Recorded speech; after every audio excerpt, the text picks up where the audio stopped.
Gara-gara ayah kerja gak pulang-pulang, Nabila pun diusir ibu tirinya.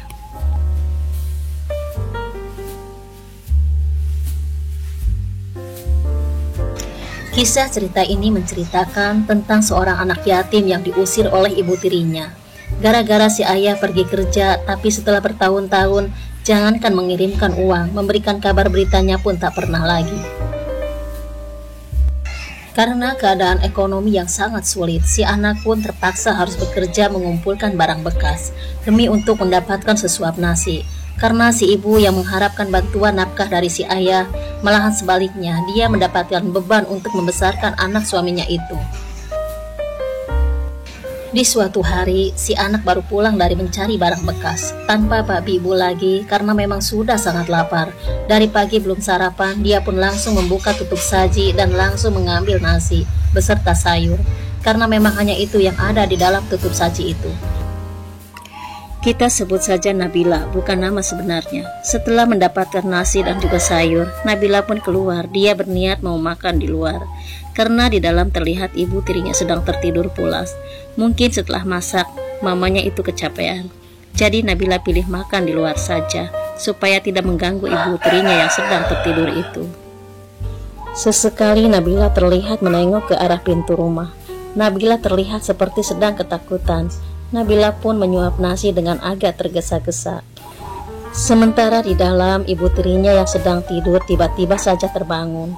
Perlahan dia pun bergumam, "Aduh, ini perut udah lapar lagi aja," gumamnya sambil bangkit dan beranjak menghampiri meja makan.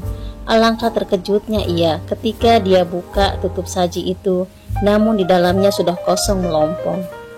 Ini pasti kerjaan si Nabila, gumamnya kesal, dasar anak tidak tahu diuntung. Ibu Puji pun keluar. Ia ingin memastikan kalau benar yang mengambil nasinya yang dia simpan di dalam tutup saji itu adalah Nabila. Begitu keluar, benar saja terlihat Nabila sedang santai duduk di bangku kecil sambil dengan lahapnya makan makanannya itu. Tanpa pikir panjang, Ibu Puji itu pun langsung mengambil sapu lidi dan mengibaskannya ke arah Nabila. Bukan hanya itu, Bu Puji pun menyambar piring yang ada di tangan Nabila. Nabila hanya bisa nangis. Nabila pun meminta maaf karena dia pikir ibu tirinya marah pasti karena dia sudah mengambil nasinya, gak bilang-bilang dulu. Melihat Nabila yang dengan entengnya meminta maaf, Ibu Puji malah tambah marah. "Kamu pikir setelah kamu meminta maaf terus nasi saya bisa kembali lagi? Saya juga tuh lapar, bukan hanya kamu yang punya perut. Yang masak itu saya, kenapa harus kamu berani-beraninya masuk ke rumah saya dan memakan nasi saya?" Nabila hanya menunduk sambil menangis. Dia tahu kalau sudah beberapa bulan terakhir ini ibu tirinya terlihat sangat tidak menyukainya. Oleh karena itulah akhirnya dia berusaha mencari barang bekas di jalanan hanya demi untuk mendapatkan sesuap nasi. Padahal waktu dulu, waktu ayahnya masih ada di rumah, Ibu Puji itu sangat baik. Melihat Nabila malah menangis, Ibu Puji malah tambah marah. Dia lempar piring itu persis ke depan muka Nabila. "Mulai sekarang jangan pernah kamu masuk ke rumah saya. Kamu tinggal di samping kandang ayam sana," kata Ibu Puji lagi itu sambil terus menggerutu. Nasi sisa yang tadi ada di dalam piring kini sudah pindah berserakan di rambutnya Nabila. Melihat ibu tirinya begitu marah, Nabila pun sangat ketakutan. Nabila kembali menunduk. "Bapak, di mana kau sekarang, Pak? Kenapa Bapak pergi gak ajak Nabila? Nabila takut di sini, Pak," gumam Nabila sambil terus menangis. Perlahan Nabila pun bangkit. Dia ambil barang-barang yang tadi dia bawa itu. Padahal Nabila gadis yang masih sangat kecil untuk dapat diperlakukan seperti itu. Nabila pun bangun dari duduknya. Dia akan bawa barang-barangnya itu ke samping kandang ayam seperti yang diperintahkan oleh ibu tirinya itu. Dan memang sudah beberapa bulan terakhir ini Nabila selalu beristirahat di situ kalau ibu tirinya sedang sangat marah padanya seperti hari ini. Nabila gadis kecil yang polos, dia hanya bisa menuruti saja karena dia tidak tahu harus meminta bantuan siapa. Ayah satu-satunya yang sangat diharapkan pergi entah kemana tanpa ada kabar beritanya lagi. Sementara itu dari kejauhan terlihat ada seorang wanita menaiki sepeda motor. Ia sepertinya warga kampung situ yang mau melewati jalanan itu. Ketika dia mau melintas jalan itu, betapa terkejutnya dia ketika melihat Nabila sedang berbaring di pinggir jalan dan di samping kandang ayam pula. Dia pun berhenti seraya bertanya, "Kenapa Nabila tidur di pinggir jalan? Nabila." Wanita itu mengguncang-guncang tubuh Nabila yang sedang tertidur di pinggir jalan itu. Nabila pun terbangun. Melihat wanita itu, air mata Nabila kembali menetes. "Iya Bi, Mama yang nyuruh aku tidur di sini. Gara-gara tadi aku makan nasinya Bi," kata Nabila sambil kembali menangis pilu. Wanita itu pun membangunkan Nabila. Dia menggandeng tangannya dan menuntun Nabila untuk menemui ibu tirinya itu. Sesampainya di pintu, si Bibi mengetuk dan memanggil ibu tirinya Nabila. "Assalamualaikum, Bu Puji, Ibu Puji." Belum selesai si Bibi memanggil Bu Puji, Ibu Puji pun sudah keluar. "Oh, ada tamu rupanya. Mau apa kau teriak-teriak di rumah orang sore-sore begini? Ada apa, ha?" kata Ibu Puji sambil terus mengomel. "Ini loh Bu, tadi pas aku lewat, aku lihat Nabila kenapa tidur di pinggir jalan, terus di samping kandang ayam juga gitu loh," kata si Bibi menjelaskan. "Hati-hati loh, gimana kalau sampai Nabila sakit, nanti pasti kamu yang akan disalahkan." "Dengar ya, sebenarnya aku sudah tidak peduli mau dia sakit kek, mau dia apa kek. Dia itu bukan siapa-siapa aku. Kenapa aku yang harus bertanggung jawab, sedangkan ayahnya sendiri tak ingat sama anaknya ini?" sambung Ibu Puji sambil mencibir ke arah Nabila. "Tapi ya sudahlah, kau kesini Nabila," kata Ibu Puji sambil menarik Nabila dari sisi si Bibi. "Dengar ya, kau selalu membuat masalah di rumah ini. Sudah pergi sana, aku gak suka berdebat dengan kau orang yang suka turut campur sama urusan orang. Sana-sana pergi, turut campur saja," sambung Bu Puji sambil mengomel.